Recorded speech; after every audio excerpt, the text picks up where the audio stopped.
¿Cómo les va? Bueno, en este caso la intención va a ser que podamos tener la posibilidad de, de poder avanzar un poco sobre la parte de análisis, principalmente la parte técnica, me interesa que veamos, teniendo presente que por allí a veces la parte técnica cuesta un poco cómo llevar adelante, ¿no? La intención sería en este caso de que nosotros pudiéramos ver cómo llevar adelante el desarrollo de cada una de las matrices que en este caso nos va a tocar trabajar. Principalmente a mí me interesa que veamos, bueno, les voy a poner, este es el caso que yo les puse en ejemplo.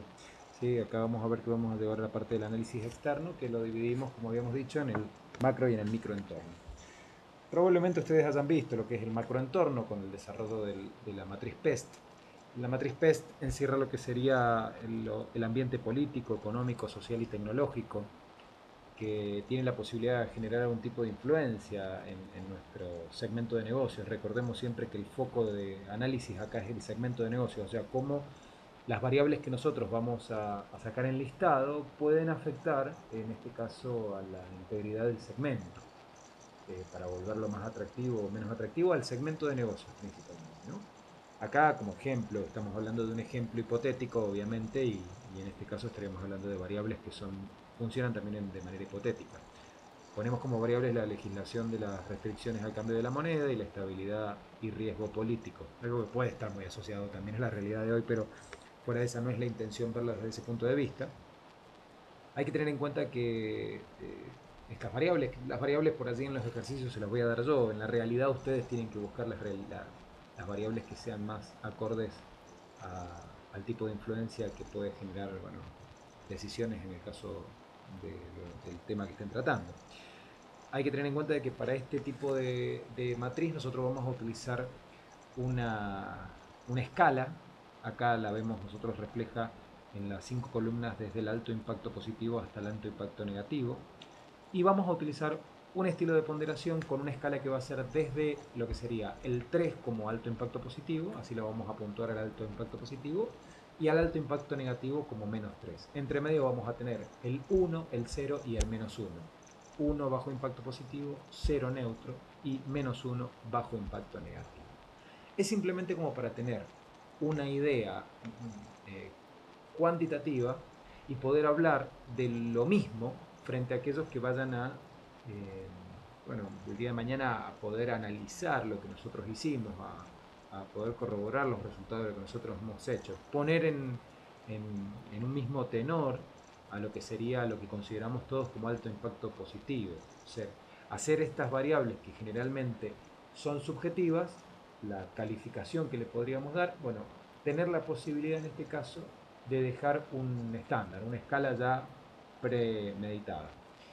Eh, la mecánica en el caso del PEST no es muy complicada, simplemente nosotros vemos cómo la legislación de las restricciones de cambio de moneda pueden afectar a este segmento de negocios. En este caso nosotros lo hemos puntuado como -1, que es este valor que vemos acá, lo cual significaría de alguna manera de que tiene un bajo impacto negativo para el segmento de negocios en el cual estamos hablando de una empresa X. eh, y esa es la forma de verlo.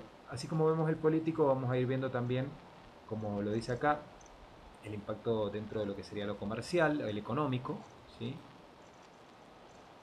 La inflación y la política monetaria, que acá hemos puntuado como, o hemos calificado o ponderado como -3, como 1 a la política monetaria, a los medios de comunicación y a los patrones de consumo dentro de lo social como 3 y 3, o sea, como de alto impacto positivo. Bueno, de alguna manera eso va a responder a la realidad del segmento de negocios al cual estemos abocados ponderar, ¿no? Cómo se comporta esa variable en función del segmento de negocios. A partir de allí vamos a llevar a la columna de las totales la suma de cada una de las columnas y una vez que sumemos de alguna manera el resultado final, vamos a dividirlo por la cantidad de variables que nosotros hemos expuesto. De acuerdo a eso nos va a dar un promedio del comportamiento general de alguna manera del macroentorno en función de lo analizado Y ese número, que en este caso nos da 0,75, representaría de alguna manera la calificación generalizada, ¿no? No por ambiente, sino generalizada en una escala de -3 a 3 o de 3 a -3, como ustedes lo quieran ver, nos da una puntuación positiva de 0,75. O sea, digamos que estaríamos en el orden de una calificación general de un bajo impacto positivo, llegando casi a un bajo impacto positivo. Eso de alguna manera nos hace sacar una conclusión a nivel general de lo que sería el macroentorno. Por otro lado, vamos a tener la posibilidad de, si tuviéramos intenciones de hacer un análisis un poco más riguroso, poder verlo por facetas. O sea, por ejemplo, poder ver el espacio de lo político cómo funciona, el espacio de lo económico cómo estaría funcionando, ¿sí?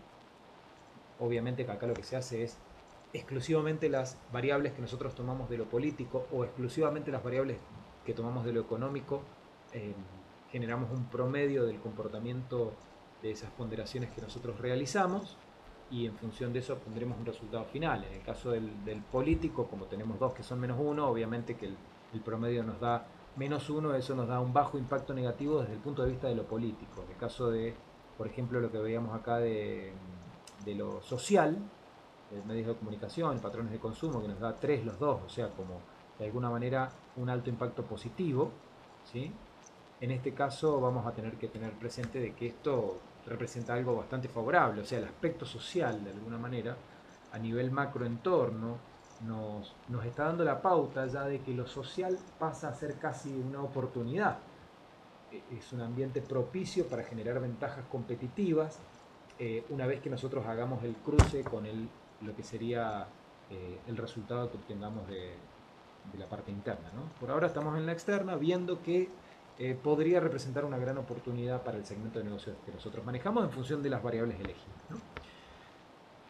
Así vamos a llegar a completar de alguna manera la parte del macroentorno. Después pasamos al microentorno, que es el análisis de la rivalidad empleada y en donde vamos a tener 5 escenarios distintos: competidores directos, lo que serían los clientes, los proveedores, las amenazas de nuevos ingresantes y las amenazas de sustitutos.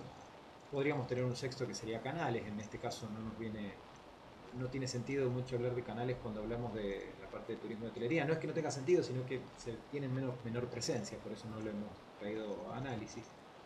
Y podríamos considerar, o sea, la forma o la mecánica del análisis del microentorno es un poco más exhaustiva.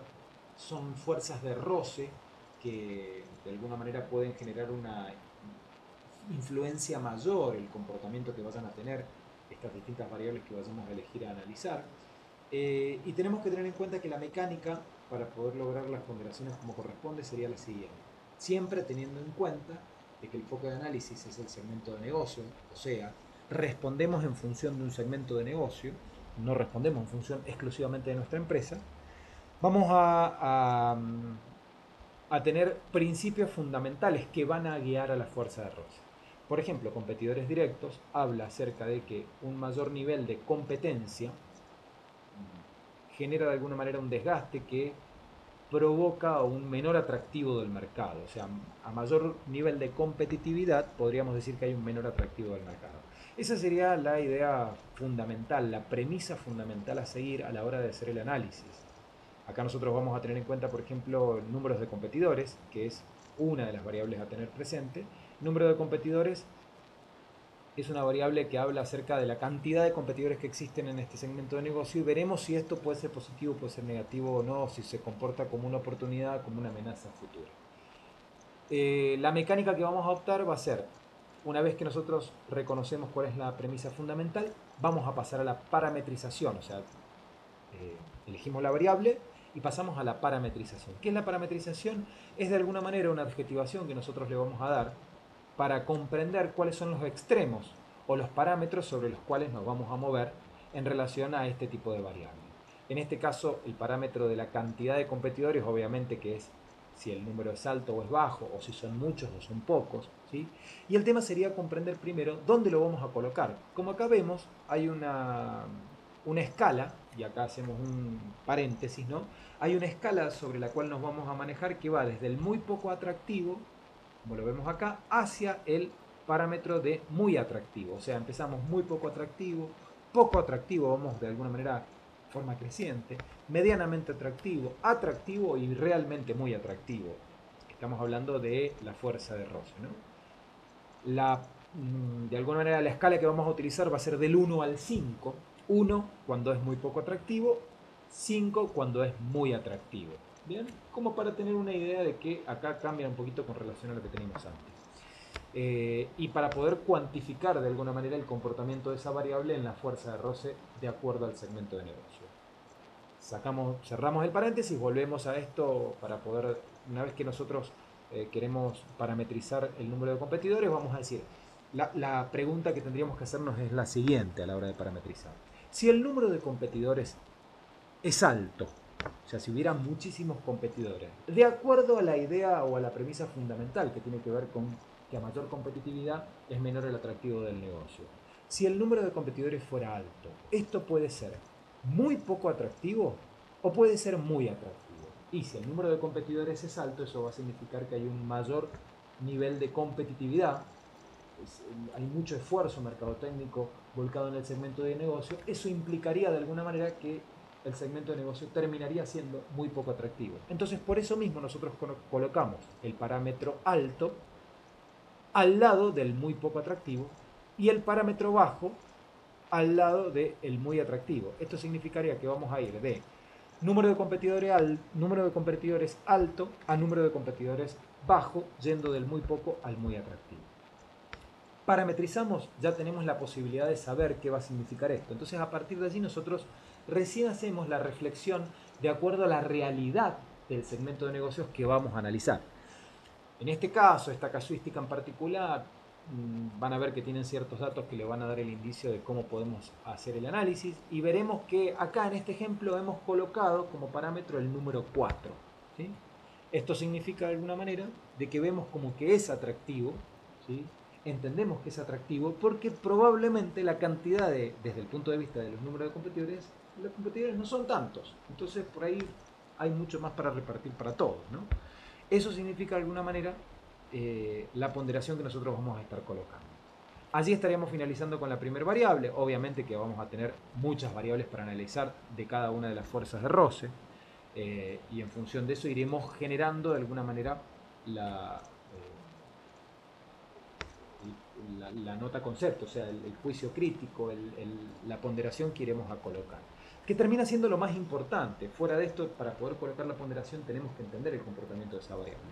Por eso es importante generar muy bien o hacer muy bien la parametrización, ¿sí? Que es algo que yo los voy a someter a ustedes que lo puedan llegar a realizar, o sea, que hagan esta mecánica de pensamiento. Si vamos, por ejemplo, a clientes, ¿qué dice clientes? Eso lo van a tener en teoría. La premisa fundamental o la idea fundamental de clientes habla acerca del poder de negociación. Si el poder de negociación está del lado de los clientes, obviamente que el atractivo del segmento de negocios es poco atractivo o es bajo, ¿no? Si el poder de negociación estuviera de nuestro lado, obviamente que pasa a ser mucho más atractivo el segmento de negocios. Porque lo que nosotros acá medimos es la fuerza que tenemos para tirar con respecto al poder de negociación. De acuerdo a esa premisa vamos a hacer el análisis de, por ejemplo, variables como tamaño de mercado, disponibilidad de sustitutos y todas las variables que ustedes van a tener expuestas, que ya se las doy yo en la teoría. Vamos a suponer acá que analizamos disponibilidad de sustitutos. ¿Qué significa disponibilidad de sustitutos? Significa de alguna manera que si yo vendiera manzanas, bueno, la gente puede tener la posibilidad de, no sé, si la vendiera como con la finalidad de vender postre, bueno, la gente tiene otras frutas, naranja, banana, para poder comprar. Entonces hay una gran cantidad de sustitutos, ¿sí? A eso se refiere la disponibilidad. ¿Cuántos sustitutos pueden existir para el producto que yo estoy generando? En la industria de los servicios y principalmente del turismo y de la hotelería, obviamente que los sustitutos están más que presentes. En esta disponibilidad de sustitutos, la mecánica de pensamiento para parametrizar sería: si la disponibilidad de sustitutos es alta, ¿sí? Esto significa que va a haber mucha competencia indirecta, y eso va a permitir de alguna manera de que esto esté más lejos, más cerca del muy poco atractivo que del muy atractivo, obviamente, para nosotros, ¿no? Según este principio que dice que el poder de negociación estaría más del lado de los clientes si hay mucha disponibilidad de sustitutos. Entonces, a partir de allí decimos que si es bajo la disponibilidad de sustitutos, va a tender a ser muy atractivo. Por eso los valores que nosotros vemos acá, de alto, cerca del muy poco atractivo, y de bajo, cerca del muy atractivo. Entonces, en este caso, la ponderación que hemos colocado es que es el número 1, o sea que realmente es muy poco atractivo porque hay una gran disponibilidad de sustitutos en este caso, en esta casuística en particular. ¿Sí? Eso de alguna manera nos va a ir siguiendo, bueno, por ejemplo, después vamos a ver que para proveedores tiene una mecánica muy similar a la de clientes, porque habla también de poderes de negociación. A mayor poder de negociación de los proveedores va a ser menor el atractivo del mercado. En amenaza de productos sustitutos, tanto como en productos sustitutos como en ingresantes de nuevos competidores, habla acerca del nivel de amenaza. A mayor nivel de amenaza o a mayor amenaza de lo que serían, perdón que lo estoy volviendo medio loco con esto, con la pantalla, de los productos sustitutos, a mayor amenaza de sustitutos, bueno, de alguna manera es menor el atractivo del mercado, y lo mismo pasa con los nuevos competidores. A mayor ingreso de nuevos competidores o amenaza de ingreso de nuevos competidores, menor va a ser el atractivo del mercado. Frente a esos principios fundamentales, nosotros hacemos la mecánica de primero parametrizar y después vamos a la realidad. Recién una vez que parametrizamos, vamos a la realidad de lo que atenta en el segmento de negocios. ¿Sí? Vamos a tener, y esto hago también otro paréntesis, vamos a tener realidades en las cuales nos vamos a encontrar con, por ejemplo, variables, como puede ser, les doy un ejemplo, el costo del cambio, ¿no? Variables que pueden estar expresadas en distintos escenarios, o sea, en distintas fuerzas de roce. Costo de cambio puedo verlo en relación a la competencia directa, a los competidores directos, como también lo puedo ver, no sé, en amenaza de ingreso de nuevos competidores. Y el comportamiento que tiene esa variable, de acuerdo al principio fundamental, es distinto. Porque un costo de cambio va a significar en la competencia directa de que a mayor costo de cambio, el costo de cambio significa lo que le sale al cliente cambiarse de empresa, ¿no?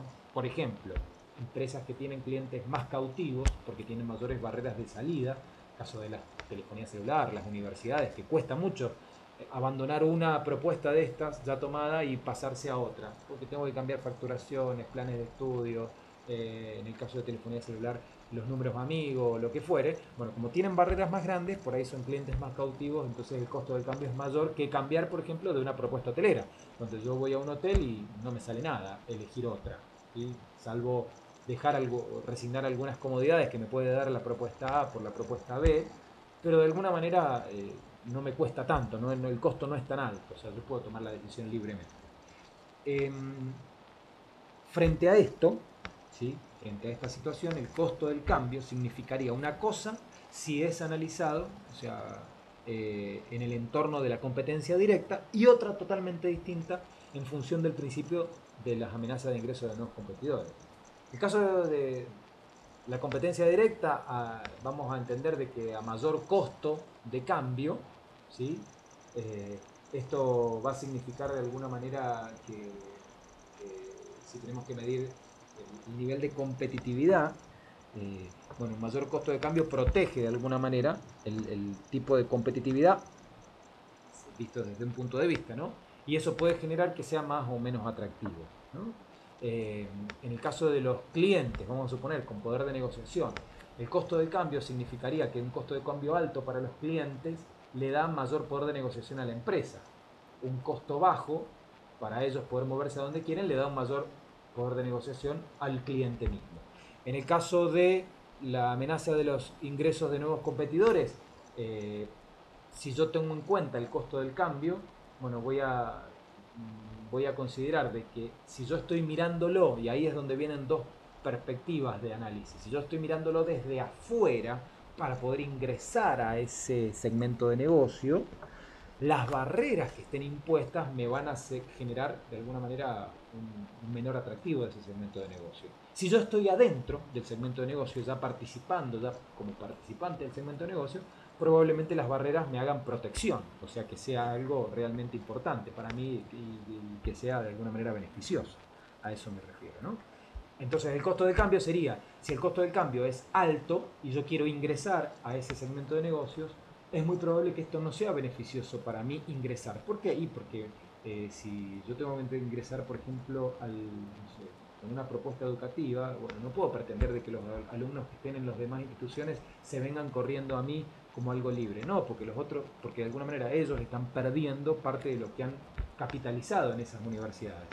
Entonces, por ahí me es difícil ingresar a un segmento de negocio. Por lo menos es una barrera importante, ¿no?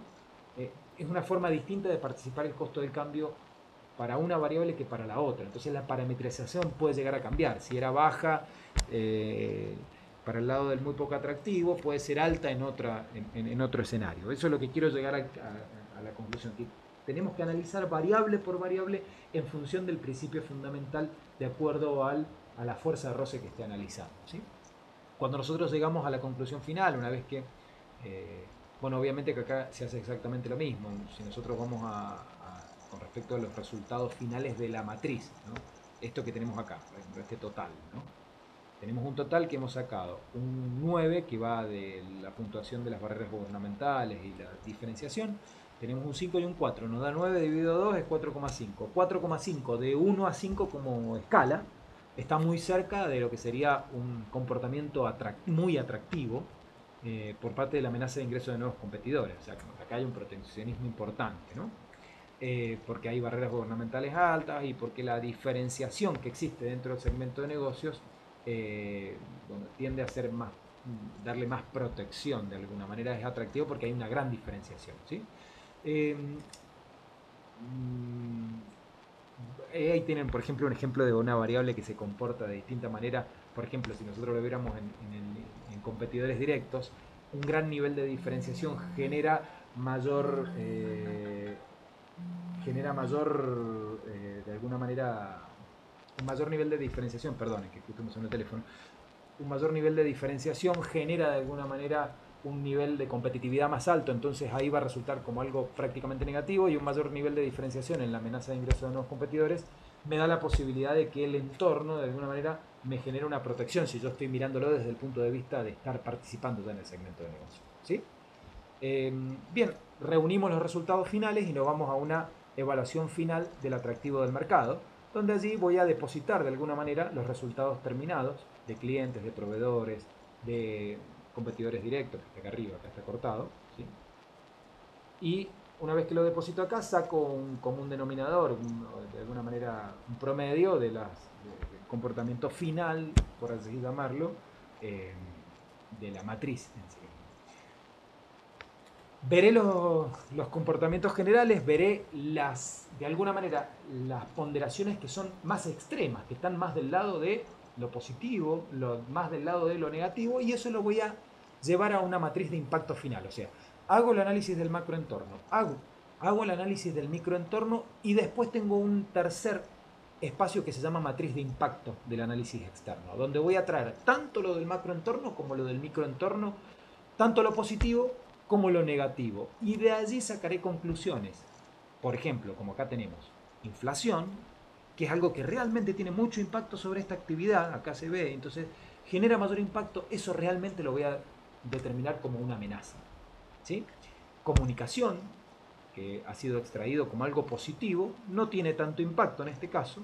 Consumo, a nivel positivo, no tiene tanto impacto, pero las nuevas tecnologías como positivo sí tienen mucho impacto en este segmento de negocio. Entonces eso sí lo traigo como algo positivo. Eso será una oportunidad, ¿sí? Entonces, este matriz de impacto nos sirve para poder determinar, de acuerdo al segmento de negocio y de acuerdo a las variables analizadas, cuáles son las que generan mayor impacto o van a tener más protagonismo, y poder decir, realmente esta va a ser una oportunidad para todos los que conformamos el segmento de negocios, y realmente esto negativo va a ser una amenaza para todos los que conformamos el segmento de negocios, ¿sí? Esto para tener en cuenta con respecto al análisis externo. Ahora vamos a ver el análisis interno, ¿sí?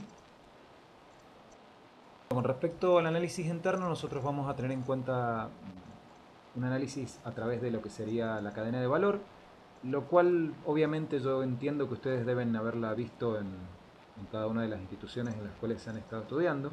Es algo que prácticamente es básico como análisis interno. Sí tenemos que tener en cuenta que nosotros vamos a adherir a cadena de valor y bloques genéricos, principalmente porque la cadena de valor no nos da la posibilidad de cuantificar los resultados si únicamente nos quedáramos con ese ejercicio de análisis.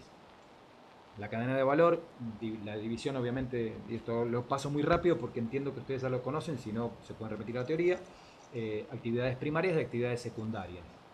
Acá puntualizamos, y eso es criterio propio de tomar que las actividades primarias distan por ahí de lo que dice una teoría de una logística externa, logística interna y demás, si no tomamos de alguna manera el criterio de adaptarlo a la oferta que corresponde, ¿no? Si nosotros estamos hablando de una empresa de servicios, donde los procesos de logística externa y logística interna tienen menos visibilidad que otras cosas que realmente el cliente puede apreciar, porque las actividades primarias se basan de eso, se basan de las apreciaciones que tienen los clientes de lo que ellos toman contacto, ¿no? Por eso sería de alguna manera lo que sale al escenario. Por eso yo les doy el ejemplo acá y coloco servicenario, personal de contacto, marketing y postventa, que son de alguna manera actividades que considero que sí pueden ser evaluadas en primera instancia y por haber tenido la experiencia por parte de los clientes. A eso sumado que hay actividades secundarias que hacen de soporte, que de alguna manera generan lo posible para que las actividades primarias puedan tener, puedan generar la acción en forma correcta, ¿no? El caso de la infraestructura que tiene que ver con el gerenciamiento, el recurso humano, la tecnología y el abastecimiento o las compras, ¿no? Se utiliza en este caso un análisis para poder determinar cuál es ese margen que otorga de valor, que otorga de alguna manera estas actividades en comparación con la competencia, ¿no? Y es por eso que de allí todo esto lo vamos a pasar a cuantificar en los bloques genéricos, donde vamos a utilizar una escala, como dice acá, que va del muy satisfactorio al muy insatisfactorio. Tenemos que tener en cuenta que hablar de muy satisfactorio va a ser el número 5, muy insatisfactorio va a ser el número menos 5. O sea que nuestra escala va a ir a la hora de ponderar desde el 5 hasta el menos 5, teniendo en cuenta esas, de alguna manera, ese concepto por un lado, y por abajo esa cuantificación del concepto, ¿sí? La parte subjetiva arriba y la parte objetiva abajo de esta escala que estamos hablando, ¿no? Así vamos a puntuar lo que serían los bloques genéricos. Los bloques genéricos se basan principalmente en un análisis donde existe eh, estándares ideales para una empresa de comportamiento, como puede ser el caso de la eficiencia, la calidad, la innovación y la capacidad de satisfacción, ¿sí? Y esos estándares ideales van a funcionar como filtro para determinar el valor real que tiene para la apreciación del cliente cada una de las micropartes en las cuales yo he dividido, en las actividades que yo he dividido en mi empresa. Infraestructura, tecnología, recursos humanos, abastecimiento, en este ejemplo, ¿no? Bueno, cómo yo de alguna manera puedo tener todas estas divisiones y al pasarlas por el filtro de la eficiencia, al pasarlas por el filtro de la calidad, de la innovación y de la capacidad de satisfacción, cómo resultan en percepción para el cliente de acuerdo a una comparación con la competencia. Para ser claro, si yo tomara, por ejemplo, servicenario, que es algo que puede ser mucho más claro de ser visto, servicenario significa el lugar o el espacio donde yo voy a entregar el servicio. Mi servicenario con respecto a la eficiencia, ¿sí? De acuerdo a una comparación con la competencia, realmente es muy satisfactorio o es muy insatisfactorio. En este caso, la puntuación que se terminó colocando es -3. Eso siempre desde el punto de vista del cliente. Este análisis es como si lo estuviera haciendo el cliente, porque de alguna manera está representando el valor para el cliente de acuerdo a quién hace mejor las cosas en ese microespacio que hemos denominado en este caso servicenario de todos los competidores, ¿sí? Entonces, seguramente, en este caso, hay algún servicenario de alguno de mi competencia que puede llegar a tener un mayor nivel de eficiencia, que sea mucho más satisfactorio que el nuestro. Entonces, por eso mismo, nosotros lo hemos puntualizado como un -3. De todas maneras, acá hay algunos errores con respecto a las sumas finales, que yo lo voy a tratar de arreglar de acuerdo a lo que estamos viendo ahora, ¿no? Por ejemplo, acá esto no da -12, acá en esto que estoy hablando. Está mal esto en cuanto a los números. Lamentablemente no tengo tiempo de corregirlo ya, ahora cuando estoy haciendo la grabación, así que después se los voy a dar bien corregido, pero para que entiendan también la mecánica de cómo se colocan estas puntuaciones. Entonces, de acuerdo a esto, yo voy a sacar una cuenta final. Este está bien, 1, 3 y 1, me da 5, dividido de las 4 variables. Esto me da 1,25 como comportamiento de la infraestructura, ¿sí? O del nivel de gerenciamiento, que serían las decisiones que se toman. Esto me da el número final en una escala del 5 al menos 5, lo cual estaríamos hablando del 1,25, algo que diríamos puede ser poco satisfactorio, de poco satisfactorio a satisfactorio, ¿no? En el caso de, vamos a suponer, postventa, acá tenemos menos 5, menos 1, menos 3 y menos 3, o sea, lo que estaría dando menos 12. Menos 12 dividido las 4 nos da menos 3, lo cual estaríamos en el orden de lo insatisfactorio, lo cual es muy probable que eso sea, termine siendo la extracción, a la hora de extraer las fortalezas y las debilidades, termine siendo una debilidad, y por el lado de lo positivo, lo que tenga un mayor número, obviamente que va a ser una fortaleza.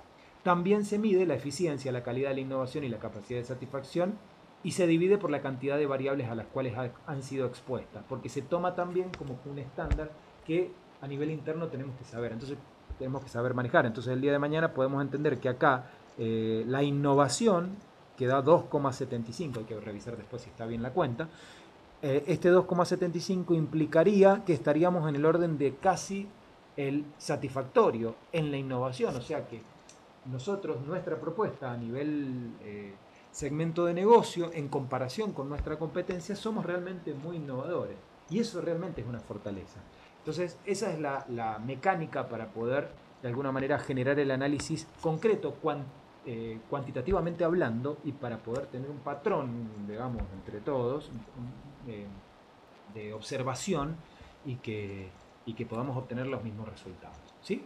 Después, a partir de allí, vamos a obtener lo que sería el, la extracción de oportunidades, de amenazas, de debilidades y de fortalezas, y haremos los cruces correspondientes para determinar qué acciones vamos a tomar en las estrategias de FODA, estrategias ya más situacionales. ¿Sí? Bueno, espero que les pueda de alguna manera acercar un poco más de entendimiento sobre esto, que lo tienen más teórico, ¿no? Bueno, hasta el próximo encuentro.